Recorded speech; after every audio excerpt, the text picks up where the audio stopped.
के अहम ख़बर ॾियूं पिया। हैदराबाद में Sindh high court circuit bench Mehran university में आउट ऑफ टर्न प्रमोशन और डेपुटेशन जा सभी ऑर्डर रद्द करे छॾिया। ब्रेकिंग न्यूज़ तव्हां शेयर कयूं पिया। यूनिवर्सिटी में OPS ऐं डेपुटेशन ते मुक़रर समूरनि मुलाज़िमनि खे पंहिंजे असुल खाते ॾांहुं मोकिलण जो हुकुम ॾिनो वियो आहे।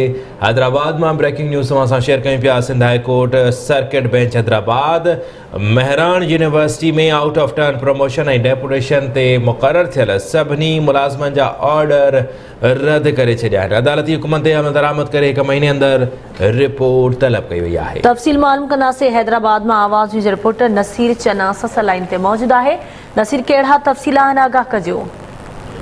जी बिल्कुल, Sindh high court circuit bench Hyderabad Mehran university Shaheed Allahbakhsh university में out of turn promotion OPS ऐं डेपुटेशन जा समूरा ऑर्डर जेके आहिनि उहे रद्द करे छॾिया आहिनि। सर्किट बेंच हैदराबाद जे जस्टिस अदनान करीम मेमून ऐं जस्टिस अदनान इक़बाल चौधरी ते मुश्तमिल डबल बेंच 10 पेजनि ते मुश्तमिल हिकिड़ो ऑर्डर जारी करे छॾियो आहे।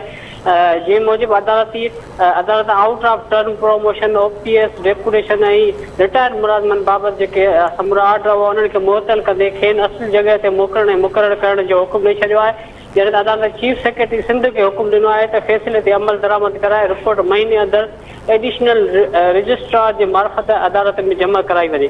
अदालती फ़ैसिले ते महीने अंदरि अमल न करण जी सूरत में VC समेत धुरनि ते तौहीन अदालत जी कार्रवाई हलाई वेंदी। मां तव्हांखे ॿुधायां त सिंध हाई कोर्ट जे सुप्रीम कोर्ट जे पोयनि फ़ैसिलनि जो हवालो ॾींदे यूनिवर्सिटी में मिटनि माइटनि अज़ीज़नि पुटनि ऐं धीअरुनि जी बर्थियुनि बाबति पिणु रिपोर्ट जमा कराइण जो हुकुम ॾिनो आहे। समूरनि गैर क़ानूनी बर्थियुनि खे रद्द करण जो पिणु हुकुम ॾिनो वियो आहे।